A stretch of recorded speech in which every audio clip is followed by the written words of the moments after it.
Pernahkah kau dengar? Ada orang meninggal bertahun-tahun. Kulit masih kencang, daging masih utuh, tak disentuh belatung sekalipun. Ada yang bilang mukjizat. Ada yang bilang sekadar reaksi alam. Siapa yang benar? Agama atau sains? Mari kita bedah habis-habisan. Bagian 2, sudut pandang agama. Pertama, mari kita dengar sisi ajaran. Dalam Islam, jasad yang tak rusak bukan kebetulan semata. Ini tanda kemuliaan hamba yang dicintai Allah. Catat poin ini, Wan. Penghafal Al-Qur'an. Sejarah catat, jasad Abdullah bin Zubair dan ulama lain tetap utuh berbulan-bulan. Analogi, seperti barang berharga yang disimpan di lemari kedap udara, Allah melindungi tubuh yang dulu menjaga firman-Nya. Tuh, orang yang rutin azan dan iqomat.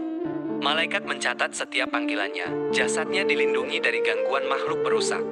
Sri, orang yang menjawab azan. Setiap kali jawab azan, ia menanam iman. Saat mati, iman itu jadi pelindung. 4. Orang mati syahid. Allah berfirman, "Jangan kau kira mereka mati. Mereka hidup di sisi Tuhannya." Jasad syahid tak dimakan tanah, tak disentuh belatung. Tujuan, agar manusia sadar. Perbuatan baik tak hilang saat napas berhenti.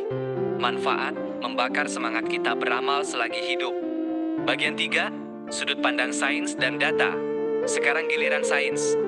Jangan katakan ini hanya mitos. Para peneliti temukan alasan nyata mengapa jasad tak membusuk, Wan. Daerah bersalju atau tanah beku. Suhu di bawah 0 derajat Celcius menghentikan kerja bakteri pembusuk sepenuhnya. Data, mumi mamut berumur 30.000 tahun di Siberia masih punya daging dan darah.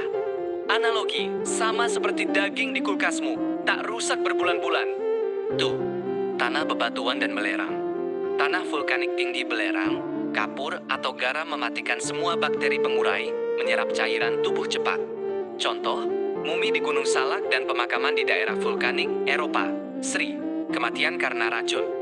Racun arsenik, merkuri, atau zat kimia kuat masuk ke sel tubuh, membunuh bakteri pembusuk sebelum tubuh rusak. Catatan sejarah. Banyak jenazah tokoh kuno yang dibunuh racun ditemukan utuh berabad kemudian. Tujuan, menjelaskan hukum alam yang Tuhan ciptakan. Manfaat, membantu arkeologi, kedokteran forensik memahami kematian. Bagian 4, perdebatan dan ajakan pilih.